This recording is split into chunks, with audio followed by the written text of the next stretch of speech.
नाम आशा कंवर सेनानी है। मैं वार्ड 32 बूंदी से आई हूँ। आज यहाँ केंद्र में हमको कृषि विज्ञान केंद्र में हमको बुलाया है और आज यहाँ पे हमें जैसे एग्जीबिशन लगी है बीजों के लिए।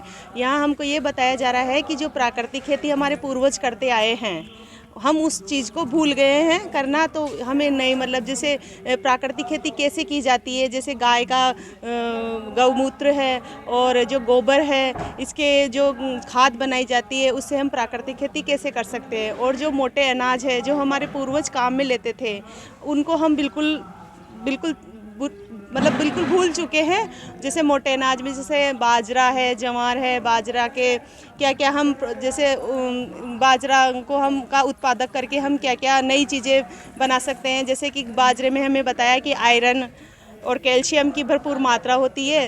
तो जैसे बाजरा का उत्पादन करके हम बाजरे के बिस्किट, केक और जो राब बनाते हैं या रोटी वगैरह, इनसे हम जिससे कि हमारा मतलब उत्पादन, स्वास्थ्य और हमारा जो उत्पादन वो अच्छा हो। कैसा लगा यहाँ आकर हमें बहुत अच्छा लगा और नई नई जानकारी मिली। यहाँ पर आकर मुझे बहुत अच्छा लगा, कुछ नया सीखने को मिला, कुछ नया सुनने को मिला। जो ये आटा अनाज जिसे हम पहले कभी खाया करते थे, उसको वापस आता देख के मुझे अच्छा लगा, क्योंकि ये चीज़ें बच्चे भूल चुके हैं। बच्चों को इन चीज़ों की आदत नहीं है। तो और क्या है, ये चीज़ें जो अभी बच्चे एट प्रेजेंट यूज़ करते खाते हैं चीज़ें, वो नुकसान करती है। उसकी बजाय ये जो मोटा अनाज है, उनसे जो चीज़ें बनाई जा रही है, और वो जैसे पिज़्ज़ा है और दूसरी इस तरह की चीज़ें जो बनाई जा रही है, इससे बिस्किट्स वगैरह है, तो वो बच्चों को अगर हम खिलाते हैं तो उससे बच्चों के शरीर में विटामिन्स और कैल्शियम, प्रोटीन्स की जो पूर्ति होगी, और साथ में बच्चों का स्वास्थ्य भी अच्छा रहेगा। जैविक खेती को लेकर और जैविक खेती के लिए तो अभी जो रासायनिक खेती है, जो रसायन से जो नुकसान है वो हमारे शरीर को ही हो रहा है। अब जैविक खेती का इस्तेमाल होगा तो जाहिर सी बात है, हमें अच्छा स्वादिष्ट और अच्छा सब मिलेगा। अनाज है या जो भी मिलेगा, हमें अच्छा ही मिलेगा और हमारे स्वास्थ्य के लिए अच्छा रहेगा। बूंदी कृषि विज्ञान केंद्र पे आए हैं किसानों के साथ में, करीब 50-60 किसानों के साथ में बस द्वारा। और आज हमारा ये यहाँ का भ्रमण था, तो हमने यहाँ पर खेती के बारे में वैज्ञानिक तरीके से किस प्रकार खेती की जा सकती है उसके बारे में जानकारी ली है। और आजकल जो खेती में जो दवाइयों का वगैरह जो हो रहा है इस्तेमाल, वो गलत है, और इसके लिए प्राकृतिक खेती के तौर तरीके जाने। और हमने यहाँ पर अच्छा महसूस किया, और इससे हमारी खेती को जो कृषि नई टेक्नोलॉजी आ रही है उसके बारे में भी हमें वो पूरी जानकारी मिली। और मोटे अनाज को लेकर के तो हमको ये इसकी खेती करनी चाहिए, और ये बहुत पौष्टिक चीज़ होती है मोटे अनाज से, और ये स्वास्थ्य के लिए भी अच्छा रहता है। जो ये आजकल बीमारियां हो रही है, इसका यूज करना चाहिए। तो आज कार्यशाला में ये जानने को मिला। हाँ, कार्यशाला में ये यहाँ पर ये जानने को मिला है वो मोटे अनाज का यूज ज़्यादा से ज़्यादा हो।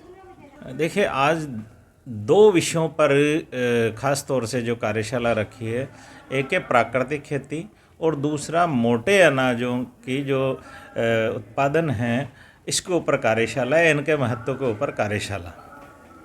प्राकृतिक खेती की जो अवधारणा है बहुत ही आज की तारीख में महत्वपूर्ण है, क्योंकि जिस प्रकार से हम रासायनिक खेती के जो दुष्प्रभाव देख रहे हैं, चाहे वह कीटनाशकों का अंधाधुंध प्रयोग, चाहे खादों का अंधाधुंध प्रयोग, और रिजल्ट ये हो रहा है कि आज हमारी पैदावार घट गई है, कीड़े बीमारी बढ़ रहे हैं। ऐसी स्थिति में हमारे पास एक बेहतर विकल्प जो हो सकता है वो है प्राकृतिक खेती।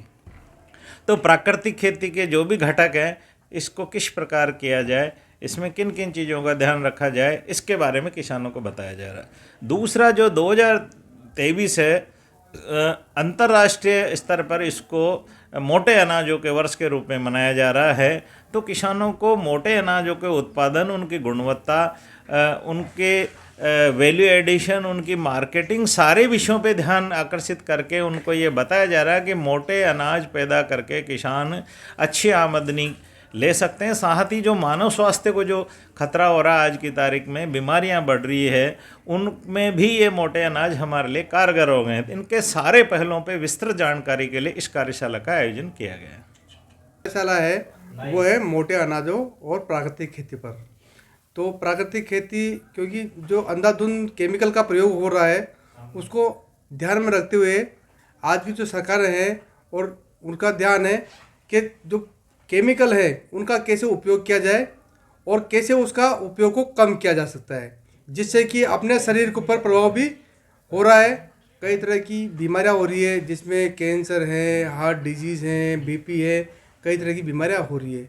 तो जैविक खेती और प्राकृतिक खेती एक ऐसा साधन है जिसमें कि अपने केमिकल का उपयोग न करके और प्राकृतिक उपयोग जो साधन है उनका उपयोग करते हुए अपने खेती करनी है।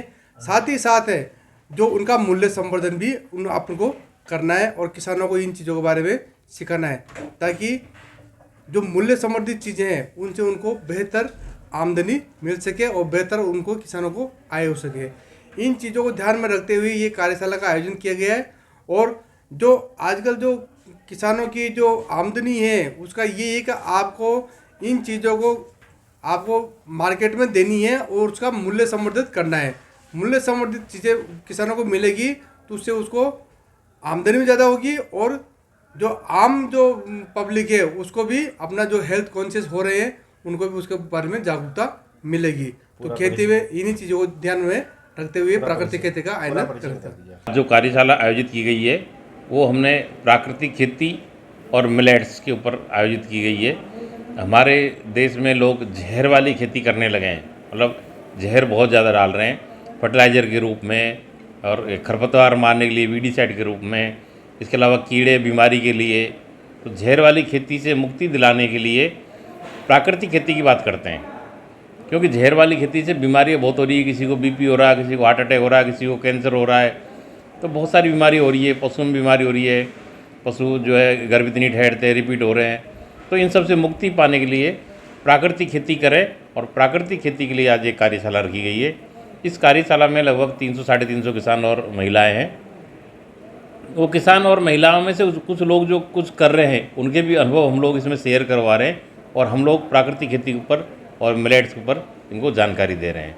तो इससे ये लोग कुछ अपने खुद के खाने के लिए तो जैविक करेंगे, कुछ नेचुरल करेंगे, प्राकृतिक करेंगे और कुछ मिलेट्स करेंगे, ताकि ये जो होने वाली बीमारियाँ हैं इनसे अपने परिवार को बचा सके। दिवसीय कार्यशाला है जो कि नेचुरल फार्मिंग और मिलेट्स पे रखी गई है। इसमें लगभग 300 से 350 बूंदी ज़िले के किसानों ने और किसान महिलाओं ने पार्टिसिपेट किया है। प्राकृतिक खेती को और मिलेट्स को के सेवन का बढ़ावा देने के लिए इस कार्यशाला का आयोजन किया गया है। इसको लेकर क्या फ़ायदा होगा? इससे संबंधित जो मिलेट्स हैं, जो कि हमारे मोटे अनाज कहे जाते हैं, जिसमें बाजरा, रागी, जवार, कोदो, सामा, ये सारे जो मोटे अनाज 8 प्रकार के मोटे अनाज हैं, इसका सेवन करना, ज़्यादा से ज़्यादा सेवन, जो कि हमारे स्वास्थ्य के लिए लाभदायक है, क्योंकि क्रोनिक डिजीज़ बहुत हो रही हैं और डायबिटीज़, मोटापा, हाइपरटेंशन, लो ब्लड प्रेशर, इनका चूँकि इनका ग्लाइसेमिक इंडेक्स जो है वो बहुत कम होता है, तो इनका सेवन करने से हमारे स्वास्थ्य पे अच्छा प्रभाव पड़े और इससे प्रसंस्कृत पदार्थ जो बन रहे हैं, उत्पाद जो बन रहे हैं, जो कि आज हमने जवार के बिस्किट जो है वो हमारे जो 300 से 350 किसान भाई और किसान महिलाएं जो आई हैं उनको खिलाए गए हैं, ताकि इस तरीके के प्रोडक्ट आप बना के आप खा सकते हैं या फिर आप इनसे अपनी आय के साधन भी बढ़ा सकते हैं। इसी के साथ हमने बाजरा का केक जो है वो भी बनाया है और किसान भाइयों को खिलाया है, और इससे कई प्रकार के और भी उत्पाद बनाए जा सकते हैं,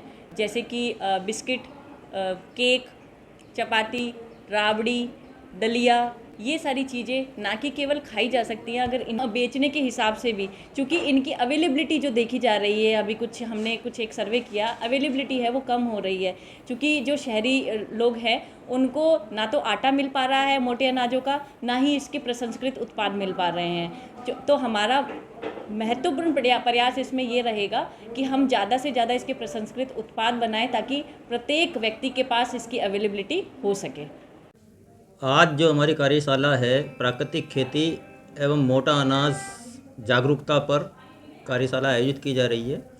और इसका मुख्य उद्देश्य हमारे हाड़ौती क्षेत्र में मोटा अनाज उत्पादन को बढ़ावा देना और इसका उपयोग पे ज़्यादा जोर देना, साथ ही इसके जो मोटे अनाज से क्या क्या प्रोडक्ट तैयार हो सकते हैं, वैल्यूडेड प्रोडक्ट क्या क्या बन सकते हैं, उनकी बारे में अवेयरनेस लाना, जागरूकता लाना, ताकि हाड़ौती के क्षेत्र उनको खुद तो खाए ही, साथ के साथ दूसरे लोगों को भी ये भेज सके, अपना विपणन कर सके, निर्यात कर सके, ताकि उनकी आय में वृद्धि हो।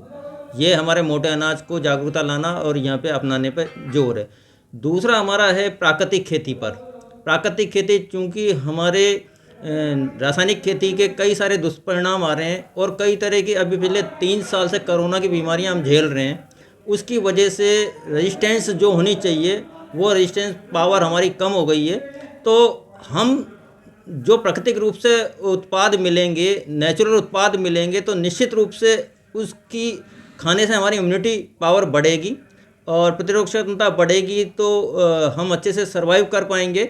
इसी बात को लेके प्राकृतिक खेती में क्या क्या आयाम हो सकते हैं, प्राकृतिक खेती किस तरह से की जा सकती है, मित्र कीटों का कैसे संरक्षण किया जा सकता है, प्रकृति को बगैर डिस्टर्बेंस किए के क्या क्या चीज़ों को लेके हम खेती कर सकते हैं, उन सब बातों पर। और रासायनिक खादों की जगह हम गौमूत्र है, गोबर की खाद है, वर्मी कंपोस्ट है, जैविक खादें हैं, उनका उपयोग करके प्राकृतिक खेती पर हम जोर देना चाह रहे हैं।